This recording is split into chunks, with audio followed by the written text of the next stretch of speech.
बिस्मिल्लाहिर्रहमानिर्रहीम। अस्सलामुअलैकुम वरहमतुल्लाहि वबरकातुहू। उम्मीद करती हूँ कि आप सब ठीक होंगे। आज हम बात करेंगे तौबा के बारे में।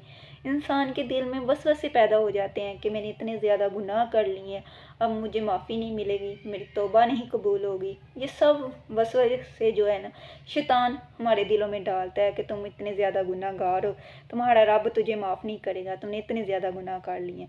तो इसकी वजह से हम फिर तौबा भी नहीं करते, हम अल्लाह ताला की तरफ रुजू भी नहीं करते। आज हम इसके बारे में बात करेंगे। ये हदीस सही मुस्लिम में भी है, सही बुखारी में भी है कि बनी इसराइल में एक नौजवान था जिसने 99 कत्ल किए हुए थे। तो उसने ना किसी से पूछा, 99 कत्ल किए हुए थे, तो उसने किसी से पूछा कि क्या मेरी तौबा हो सकती है, कोई ऐसा आलम है दुनिया में कि जिससे मैं जाकर पूछ सकूं कि मेरी तौबा हो सकती है, मैं अपनी गुनाहों की माफ़ी चाहता हूं, क्या इसकी माफ़ी हो सकती है। तो उसके बस्ती किसी से उसने पूछा, तो बस्ती वालों ने उसे बताया कि हाँ, एक ऐसा आलम है, तुम उसके पास जाओ और उसको जाकर बताना कि मैंने इतने कत्ल किए हैं, तो फिर वो तुम्हें आगे से बताएगा कि तुम्हारी तौबा कबूल हो सकती है कि नहीं हो सकती।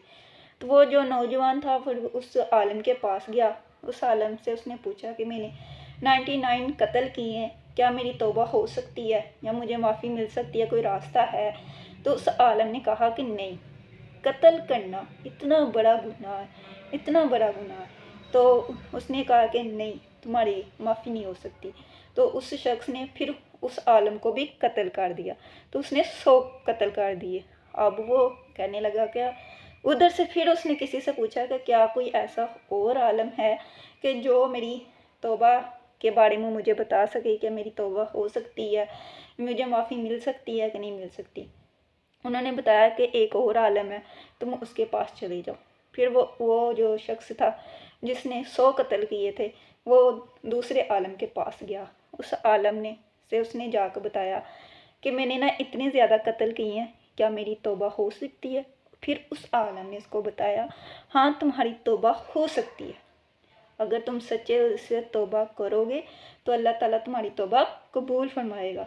ठीक है। तो उसने कहा कि चलें ठीक है, मैं तौबा करता हूँ। तो उसने कहा कि मुझे तरीक़ाकार क्या होगा, मुझे क्या करना पड़ेगा। उसने कहा कि तुम वापस अपने वतन की तरफ लौट जाओ, जहाँ अल्लाह ताला की इबादत करते हो, अल्लाह ताला की तरह अपनी ज़िंदगी जैसे अल्लाह ताला ने बताए हुए रास्ते पर ज़िंदगी गुजारते हो, अल्लाह की इबादत करते हो, अल्लाह की हम्द करते हो, तुम उसकी तरफ लौट जाओ और जाके अल्लाह ताला की इबादत करो, अल्लाह ताला की बारगाह में अपने आप को पेश करो, तो अल्लाह ताला तुम्हारी तौबा कबूल फरमाएगा। तो इतने में वो शख्स जा रहा था रास्ते में, तो उसकी करना उसका इंतकाल का वक़्त आ गया। इंतकाल के वक़्त फरिश्ता मौत का फरिश्ता आ गया। उधर से जन्नत वाले भी फरिश्ते आ गए और जहन्नम वाले भी। उसने कहा कि जन्नत वाले कहते हैं कि इस इंसान की रूह को हम लेके जाएंगे, और जहन्नम वाले कहते हैं कि हम लेके जाएंगे। तो उसने कहा कि इसने जहन्नम वाले कहते हैं कि इसने तो इतने ज़्यादा गुनाह किए हैं, तो हम इसे जहन्नम में लेके जाएंगे। तो जन्नत वाले कहते हैं इसने तौबा कर लिया, तो अल्लाह ताला ने इसको माफ़ कर दिया, तो हम इसको जन्नत में लेके जाएंगे। फिर अल्लाह इतने में दोनों फरिश्तों में बहस हो रही होती है, जन्नत वाले में भी और जहन्नम वाले में भी बहस हो रही होती है।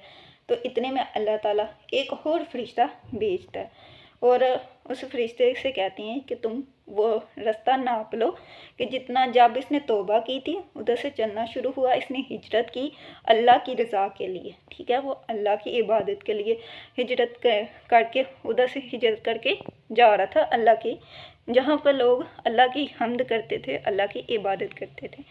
तो तुम उतना रास्ता नाप लो। फिर अल्लाह के हुक्म से वो ज़मीन जहाँ से उसने तौबा की और अल्लाह की इबादत के लिए हिजरत कर रहा था, उस ज़मीन को अल्लाह ताला के हुक्म से इतना फैला दिया गया, इतना फैला दिया कि वो ज़्यादा ज़मीन बन गई। हिस्सा जो नाप लें, जितना ज़्यादा नापा जाएगा कि जितना अगर वो ज़्यादा हिस्सा होगा तो वो जहन्नम वाले ले जाएंगे जहाँ उसने गुनाह किया, अगर तौबा वाला ज़्यादा होगा तो वो जन्नत वाले ले जाएंगे। तो जब वो नापा गया तो अल्लाह के हुक्म से जहाँ उसने तौबा की थी वो ज़्यादा ज़मीन फैली हुई थी, तो फिर उसको जन्नत वाले फरिश्ते ले गए। तो इससे क्या कि इंसान जितना भी ज़्यादा गुनहगार हो, अल्लाह की बारगाह में आके तौबा कर ले, तौबा कर ले तो अल्लाह ताला माफ़ कर देता है। हमें तौबा करने की दावत देनी चाहिए, लोगों को बताना चाहिए, हाँ तुमसे कोई गुनाह हो गया तो तुम अल्लाह की बारगाह में तौबा करो, अल्लाह तौबा कबूल करने वाला है।